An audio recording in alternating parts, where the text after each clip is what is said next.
Recording on है ना? देखो, ग्राउंड वाटर सबसे आसान है। ग्राउंड वाटर में क्या कोई फोर्स होता है? नहीं होता भाई। ओके।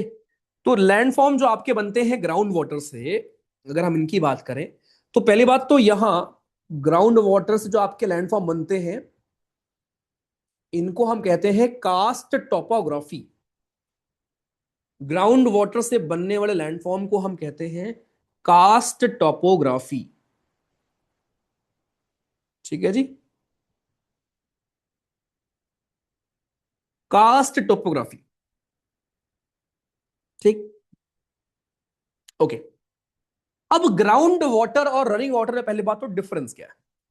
भाई रनिंग वाटर वो वाटर होगा जिसके पास काइनेटिक एनर्जी खूब होगी, जो खूब अच्छे से मूव कर रहा है मोशन में, उसको क्या बोलेंगे? रनिंग वाटर बोलेंगे। भाई ग्राउंड वाटर एक जगह पर इकट्ठा रहेगा। अब आप सोचो, अगर कहीं पर पानी एक जगह पर इकट्ठा है, तो क्या उसके पास इतना फोर्स होगा? मेरे भाई, बस प्लीज 10 मिनट रुक जाओ मेरे लिए, प्लीज रिक्वेस्ट कर रहा हूं। तुम्हारे लिए पढ़ा रहा हूं यार, ठीक है, बट प्लीज मतलब मेरे को अच्छा लगेगा कि हाँ आप पढ़ रहे हो। आप जब मना कर दोगे तो मैं मान जाऊंगा, ठीक है, लेकिन अभी तुम मना नहीं कर रहे हो, मुझे पता है। आ जाओ। बहुत ध्यान से इमेजिन करो।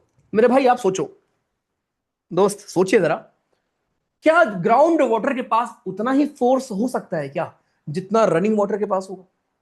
नहीं ना, इम्पॉसिबल है भाई। इसीलिए ग्राउंड वाटर सेलेक्टेड जगह पर ही इरोड कर पाता है, या सेलेक्टेड रॉक्स में ही इरोजन कर पाता है।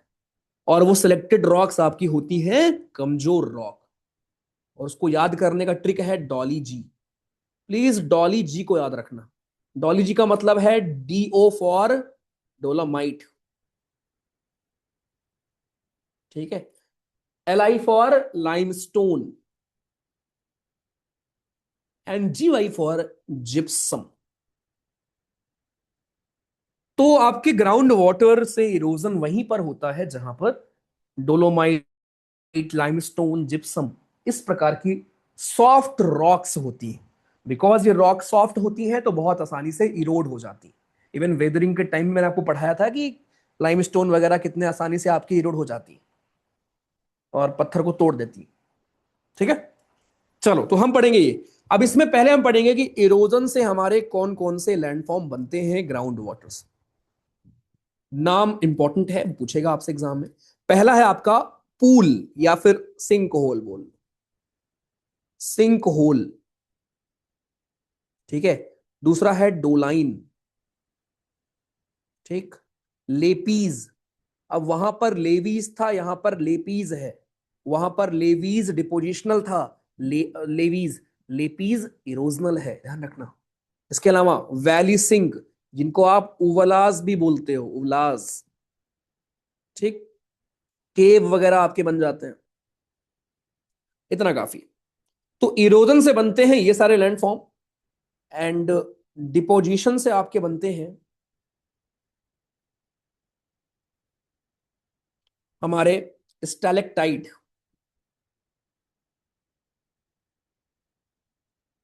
स्टैलेगमाइट,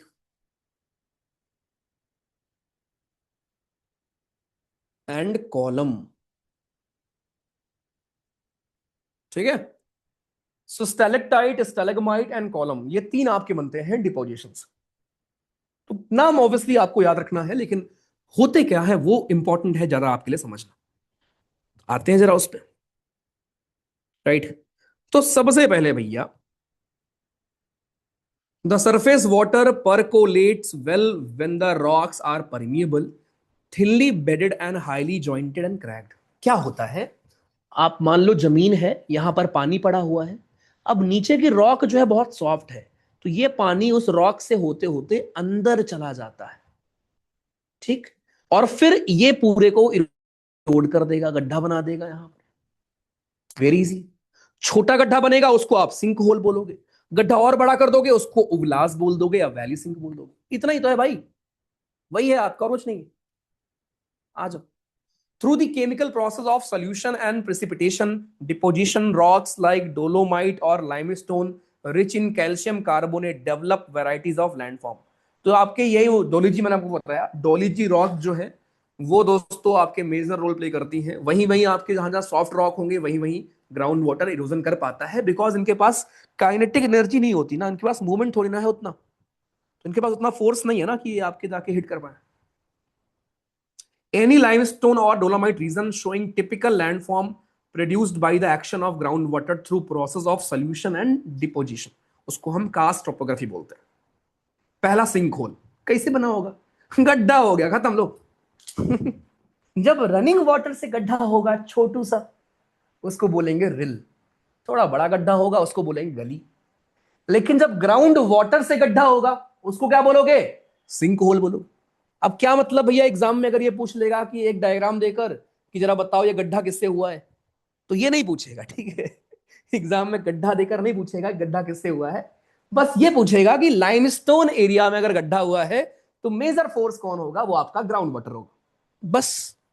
तो sink hole are very common in limestone या कास्ट रीजन, जहां पर आपके हमारे इस पर मान लो पानी पड़ा था, नीचे आपकी सॉफ्ट रॉक थी, इरोड हो गई, खत्म, इसको बोलेंगे सिंक होल। देख लो, पढ़ लेना, वही बात है। कोलैप्स सिंक होते हैं, गिर जाता है, डोलाइन बोल देते हो आप उसको। वैली सिंक क्या है? बहुत दूर तक फैल जाते हैं, इनको आप उवलास बोल देते हो। मतलब छोटू सा गड्ढा सिंक होल, गड्ढा बहुत दूर तक फैल गया वैली सिंक या उवलास। एकदम गली और रिल वाली कहानी है यहां पर भी, बस वहां पर फोर्स कोई और था, यहां पर कोई और।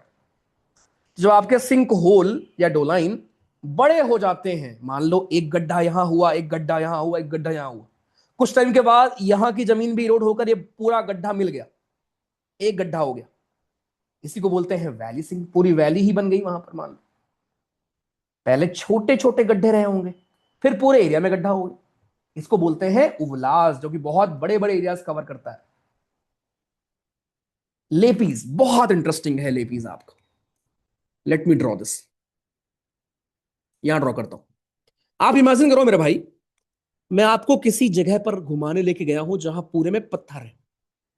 अब यहां हो सकता है अलग अलग कैटेगरी के पत्थर हो सकता है अलग अलग कैटेगरी के दोस्त हमारे पत्थर हो। यहां पर मैंने मान लिया डोलामाइट है, यहां लाइमस्टोन है, यहां जिप्सम है, यहां कोई अदर पत्थर है, अदर पत्थर है, limestone, limestone, gypsum, dolomite, other पत्थर, अदर पत्थर, अत्थर, अदर अदर अदर पत्थर, ठीक है। अब जब इसके ऊपर पानी पड़ेगा, सोचो, इमेजिन करो, जब इसके ऊपर पानी पड़ा, पानी इसके ऊपर पड़ा भाई मेरे, जब इसके ऊपर पानी पड़ेगा तो जो आपकी सॉफ्ट वाली रॉक होंगी, ये डोलोमाइट, जिप्सम, लाइमस्टोन, जो आपकी रॉक सॉफ्ट है, वो रॉक्स इरोड हो जाएंगी। अब अगेन ये 2 दिन में नहीं होगा भाई, कई हजारों साल की बात कर रहा हूं। तो यार जो आपकी सॉफ्ट रॉक थी वो इरोड हो जाएंगी, तो कुछ टाइम के बाद आपको ये एरिया कैसा दिखेगा? इमेजिन करो, यहां पर खाल, यहां पर ऊंचा, यहां पर खाल, यहां पर ऊंचा, तो ये आपको कुछ ऐसा दिखने लगता है, देखो ऐसा, कि बीच बीच में भैया गड्ढा हो गया और बाकी पत्थर पड़े हुए, बीच में गड्ढा हो गया, बाकी पत्थर खड़े हुए, इसी को आप लेपीज बोलते हो। सो लेपीज हमारा क्या होता है कि आपके लाइमस्टोन का जो एरिया है उसको पानी ने खा लिया। These ridges or lapies form due to differential solution activity, मतलब अलग अलग पत्थर की अलग अलग सोल्यूशन एबिलिटी थी, जो पत्थर इरोड हो गया वो हो गया, वहां गड्ढा हो गया, बाकी आपके अलग थलग पड़े रहे, इसको हम लेपीज बोलते हैं, जो कि ग्राउंड वाटर के इरोजन से बनता है। मैं आपको दिखाता हूं बड़े एरियाज में लेपीज कैसे दिखते हैं, देखो, ये भी आप देख सकते हो, ये देखो, अब ये जो बीच बीच में आपको दिख रहा है, ये देखो, ये जो, आई एम श्योर आप ऐसी जगह गए भी होंगे, देखा भी होगा, राइट। अभी जो यहां पर गड्ढा हो गया ना, ये गड्ढा किसी जमाने में पत्थर पूरे में रहा होगा, लेकिन ये जो यहां यहां वाले पत्थर थे ये सॉफ्ट थे, तो ये पानी से इरोड हो गए, इसी को आप लेपीज बोलते हो। ठीक, आपके मन में एक डाउट आ रहा होगा, क्या भैया यहाँ पर सिर्फ ग्राउंड वाटर से ही कुछ बना होगा? नहीं भाई, हो सकता है यहाँ ग्लेशियर भी रहा हो सकता है हवा भी अपना काम कर रही हो सकता है सारे ही लैंड आपके हमारे जो फोर्सेस हैं अपना काम कर रहे हो। ये देखो सारे आपके लेपीज हैं इस फोटो में जितना आपको दिख रहा है सारे आपके लेपीज हैं, all these are your lapies. देखो कितना बेहतरीन, ये बीच में गड्ढा क्यों हुआ है? क्योंकि यहाँ सॉफ्ट रॉक थी, इरोड हो गई, लेपीज बन गया। आ जाओ। केव किसको नहीं पता? पहले छोटू गड्ढा, बहुत बड़ा गड्ढा, फिर केव ही बन गया, गुफा ही बन गई तुम्हारी। अरे बेसिकली जमीन के अंदर पानी जाता है, जमीन के अंदर छोटा गड्ढा बना, लेकिन जमीन के अंदर बहुत बड़ा गड्ढा बन गया कि गुफा की तरह दिखने लगा, उसको आप केव बोल दो। टनल हम लोग बना देते हैं, ठीक है। अच्छा, केव और टनल में अंतर पता क्या होता है? टनल सुरंग होती है जहां पे ओपनिंग और क्लोजिंग दोनों होती है, केव में ऐसा कुछ नहीं होता। केव बस गुफा होती है, जैसे शेर की गुफा होती है ना, कि बस जाओ और वहां आप सो सकते हो। खत्म। दिस वॉज इरोजनल, मैं रिपीट कर रहा हूं, फिर आप बताना क्लियर है क्या अच्छे से। भैया जी रनिंग वाटर हमारा हो गया था, अब हम बात कर रहे हैं ग्राउंड वाटर की। ग्राउंड वाटर में इतनी कहानी है हमारी कि जब पानी कहीं पर पड़ा है तो ये वहीं पर इरोड कर पाएगा जहां पर आपके कुछ पर्टिकुलर रॉक्स आपके कुछ पर्टिकुलर रॉक्स आपको देखने को मिलेंगे, ठीक है, जिनके नामकरण मैंने कर दिए सामने। अब छोटा सा गड्ढा बनेगा, उसको सिंक होल बोलेंगे। गड्ढा थोड़ा बड़ा होगा, उसको आप वैली सिंक या उवलास बोलोगे। छोटे गड्ढे को डोलाइन बोलते हो। तो ये ऑलमोस्ट सेम ही चीज है, छोटा गड्ढा और डोलाइन एक ही चीज है, ठीक है। उवलास आपका, हम इसको आप वैली सिंक भी बोलते हो। सबसे इंपॉर्टेंट लेपीस था जो आपने फोटो से देखा, केव, नाम से ही ऑब्वियस। खत्म।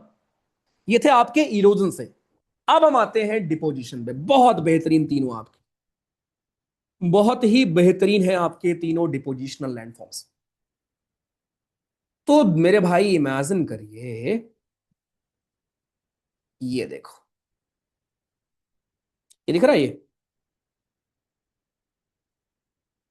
ये दिख रहा है। इमेजिन करो कि जमीन थी। अब मैंने आपको बताया कि ग्राउंड वाटर है, ग्राउंड वाटर यहां पर पानी पड़ा था, नीचे की रॉक सॉफ्ट थी, पानी अंदर चला गया, पानी अंदर घुस गया। अब अंदर टेम्परेचर था कम, टेम्परेचर 0 डिग्री से कम था, ठीक। तो अंदर पानी जो गया था वो बर्फ बन गया।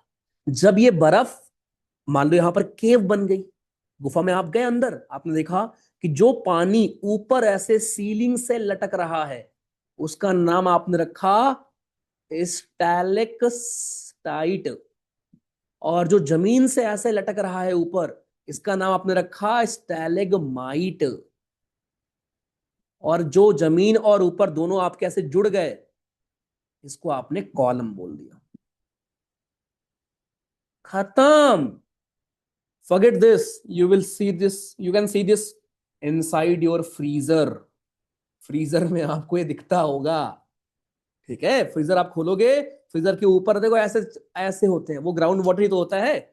फ्रीजर में जो आप पानी मान लो था कहीं से वाटर वेपर मौजूद था, वो फ्रीज हो गया। जो ऊपर होगा उसको स्टैलिक साइड बोलते हो, याद कैसे करोगे? C for ceiling and G for ground. तो स्टैलेक्टाइट सीलिंग वाला, स्टैलेगमाइट ग्राउंड वाला, और दोनों जब मिल जाएंगे इनको आप कॉलम या पिलर बोल देते हो। कितना आसान, राइट। इनकी मैं आपको फोटो दिखाता हूं, देखो, ये है ऐसे ऊपर से ऐसे सीलिंग से हैंग कर रहे होते हैं, इनको आप बोलते हैं stalactite. They hang from the cave ceiling broad at their base and taper towards the free hanging ends. मतलब ऊपर से ऐसे नीचे तक ऐसे हैंग कर रहे होते हैं। और जो ऐसे ग्राउंड से नीचे देखो, ये सब देखो, ये ग्राउंड से ऐसे निकले होते हैं, इनको आप स्टैलेगमाइट कहते हो। These are stalagmite. कि भैया पानी आपका ड्रॉप ड्रॉप यहां गिर गया, यहाँ या आपके केव के अंदर पानी पड़ा था ठंडा, और वो बर्फ बन गया। ग्राउंड से ऐसे बन जाएगा, उसको स्टैलेगमाइट बोल देंगे। और जब स्टैलेगमाइट और स्टैलेक्साइट मिल जाएंगे, उनको आप पिलर या कॉलम बोल देते हो। दोनों जब मिल जाएंगे उनको आप कहते हैं पिलर या कॉलम। खत्म। और एक बार बताऊं, हमारी आस्था है, right, but as per scientist, जो आपके हमारे अ, अमरनाथ बाबा में जो शिवलिंग बनती है, it is an example of stalagmite. Interesting. Done. Clear.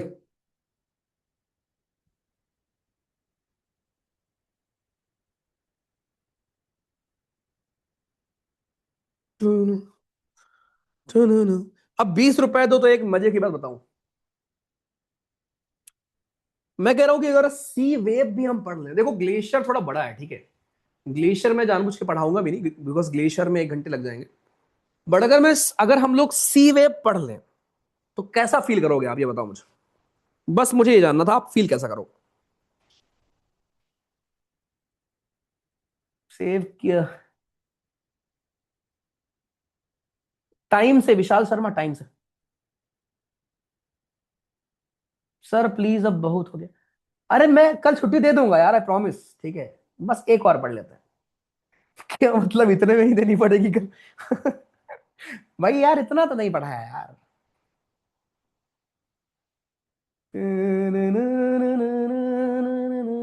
मजा आया।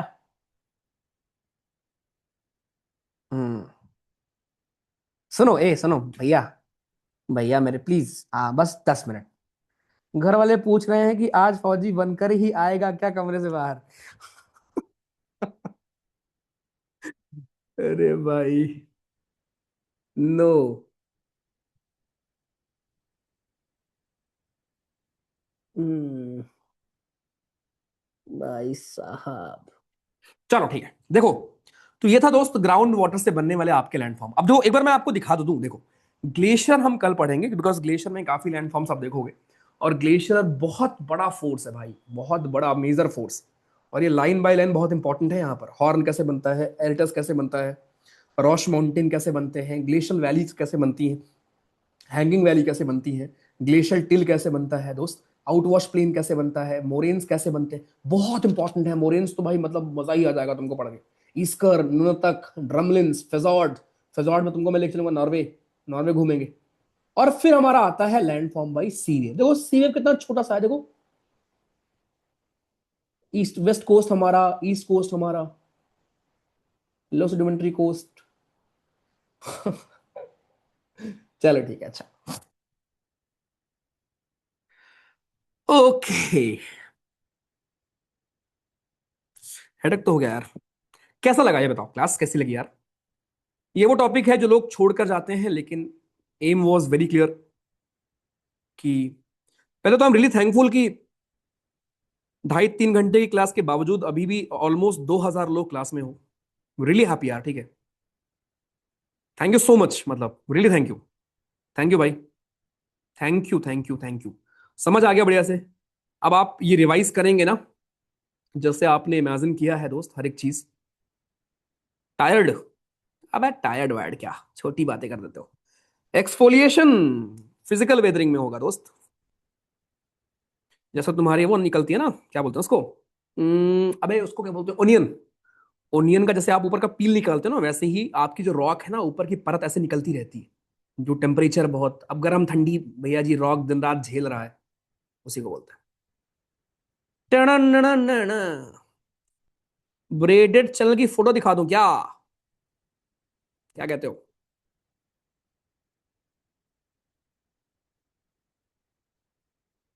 चलो ठीक है।